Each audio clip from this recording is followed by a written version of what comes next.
You don't have to be as conscientious about framing, I suppose, because you just adjust and post, right?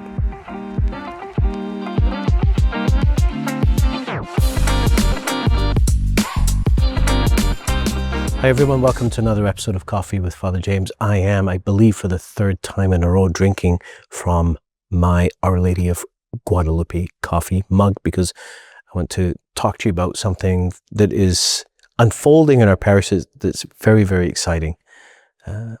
Those of you who were here during the Easter Vigil or were tracking with us may remember that of the 9 people that night, the 9 adults that we baptized that night, and we did baptize another adult on the Feast of Pentecost, so total of 10 adult baptisms this year.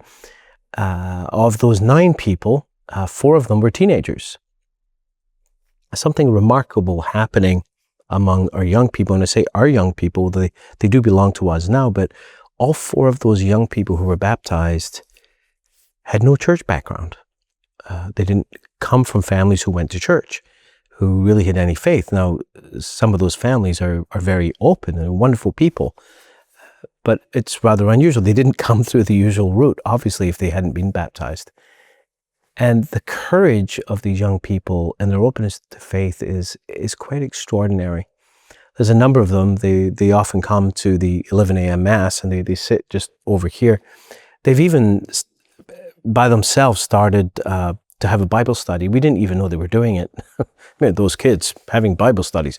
What are they going to do next? Kids today, I'll tell you. But not only that, many of them are becoming leaders in the youth group that happens on Tuesday night.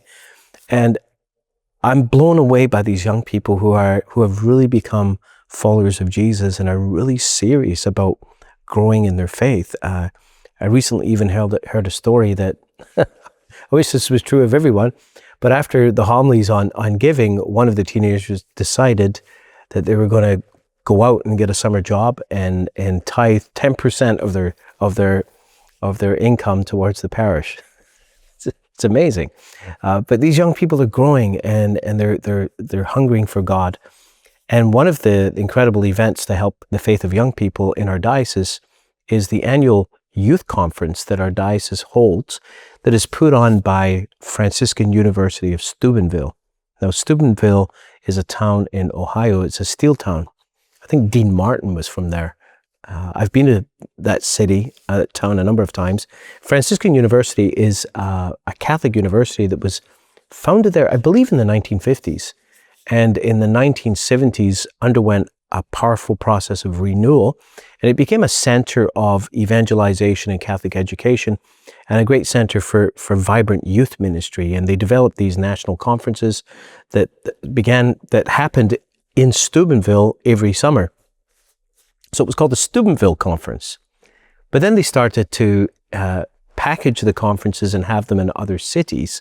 And those were called Steubenville Conferences. So way back then, people would say, I'm going to Steubenville.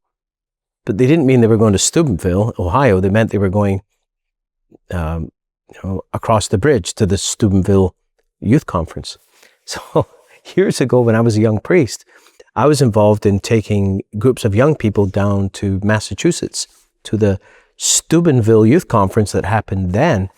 And the year before, there was a priest who took down a busload. I got involved the next year. We took down 2 busloads, and then the following year it was 3, then 4.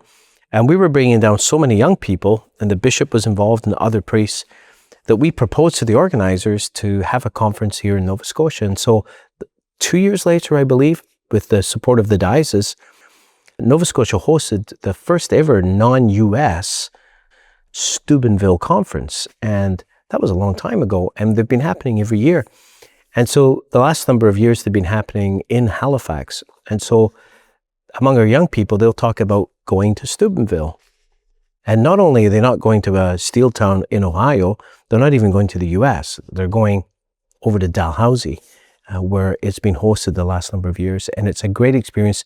Last year, I believe there were 500-600 young people and their leaders. And this year, we are sending 22 teenagers to the Archdiocesan Youth Conference, aka Steubenville.